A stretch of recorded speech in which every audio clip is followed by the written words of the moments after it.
안녕하십니까. 전성철입니다. 여러분, 코로나 사태 때문에 걱정이 많으시죠? 예.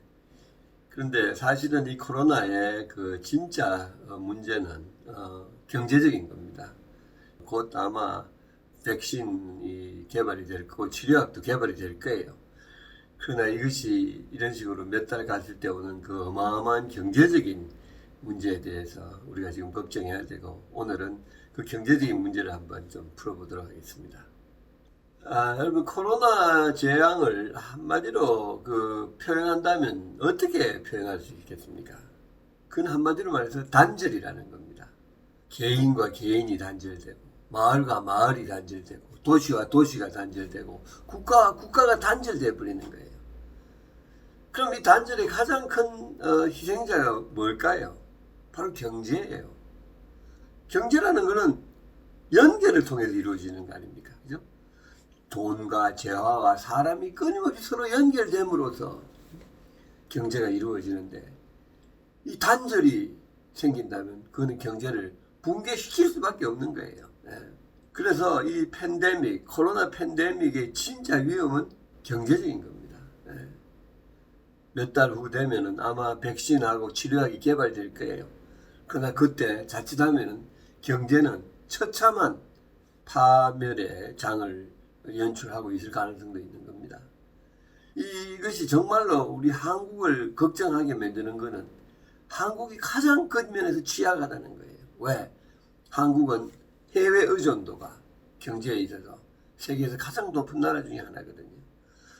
재료와 원료와 그 다음에 부속품과 또 시장을 전부 너무나 많이 해외에 의존하고 있기 때문에 이 해외의 단절이라는 것은 한국에 치명적인 재난을 갖다 줄 가능성이 충분히 있는 겁니다. 이걸 어떻게 해결해야 될까요? 당연히 이건 정부가 나서야 됩니다. 이런 위기 상황에서는 정부가 마치 의사와 같은 거예요. 중병을 앓고 생명이 오락가락하는 그 환자를 나서야 할 책임을 이 의사한테 있듯이 이거는 정부한테 그 책임이 있는 겁니다. 그러면 이 의사가 어떤 처방을 내릴 것인가? 그게 너무너무 중요한 거죠. 제일 나쁜 것이 의사가 마약을 줘가지고 일시적으로 진통을 정지시키는 것이 제일 나쁜 의사 아니겠습니까? 지금 우리나라가 지금 이야기하고 있는 게 뭡니까? 국민 1인당 100만 원씩 줘가지고 위로하자. 이게 제일 나쁜 거예요. 마약 주는 거예요. 지금 생명이 오락가락하는 환자한테 살릴 생각 안 하고. 정말로 이 환자의 기초 체력을 보강하고 강화시켜서 이 어려움을 이겨내도록 만드는 그걸 해야 되는데 마약을 주는 거나 같은 거죠. 우리 무책임한 정치인들이 지 돈도 아니고 남의 돈, 정부 돈 가지고 자기 인기 올리려고 하는 아주 무책임한 발언입니다. 무책임하거나 무식한 발언이에요. 여러분, 이러한 그 경제적인 이 여파가, 단절이 가져오는 여파는 구체적으로 어떤 결과를 가져오느냐 하면은 이 기업들이 망하는 거예요. 왜?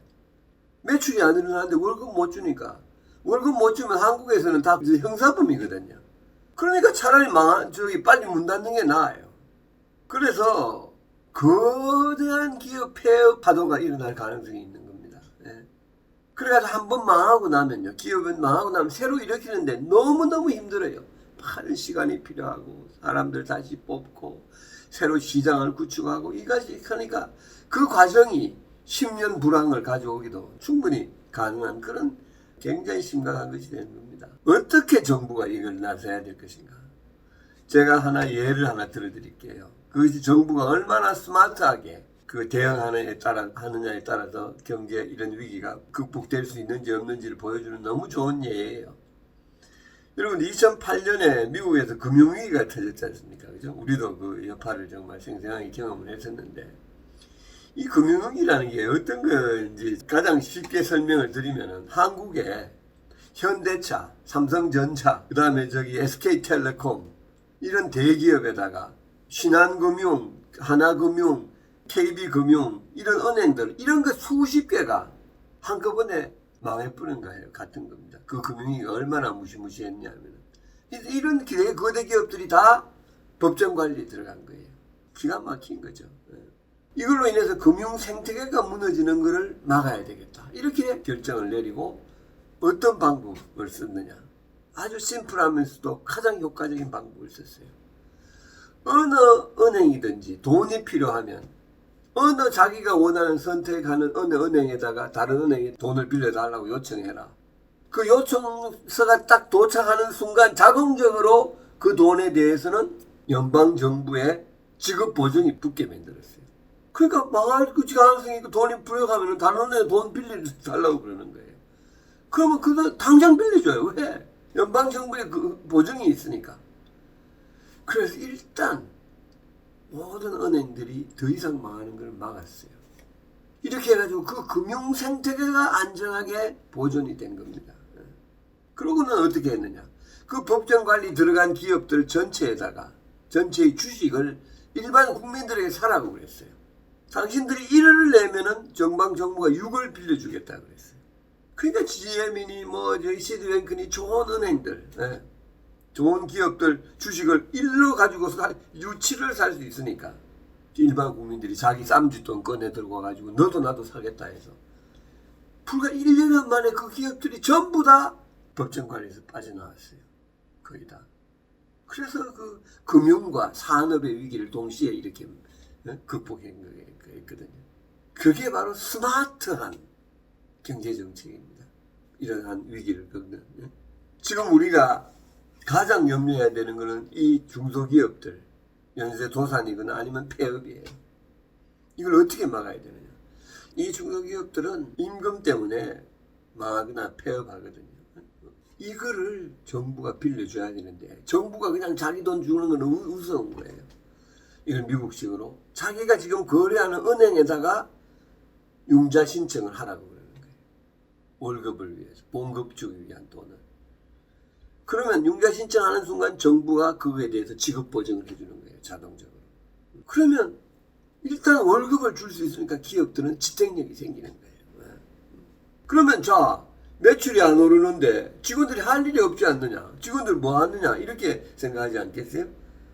할 일은 얼마든지 생각하면 이룰 수 있어요. 예를 들어서 직원들에게 첫째로 이 회사에 여러분들 맡은 분야에 어떤 혁신적인 아이디어를 내봐라. 그리고 혁신 아이디어를 실천하는 방안을 좀 해봐라. 그럴 때 시간을 쓰게 할 수 있고 그 다음에 플랜을 만들어가지고 우리가 이 경제가 정상화되면 실현할 수 있도록. 왜냐하면 원가 절감, 혁신 상품 만드는 법, 마케팅 방법 생각하면 얼마나 이제 보통 매일매일 일에 바빠서 그거 할 수가 없잖아요. 그죠? 그 다음에 직원들에게 교육 훈련을 시켜줄 수가 있어요. 딱 시간 정해가지고 정말 좋은 강사에서 그 시간, 지금 시간이 없어서 요즘 특히 주 52시간 때문에 교육을 못 시키거든요. 그 다음에 각 직원들에게 개인별 자기 역량 강화, 자기가 평소에 하고 싶었던 역량 강화를 좀 해라.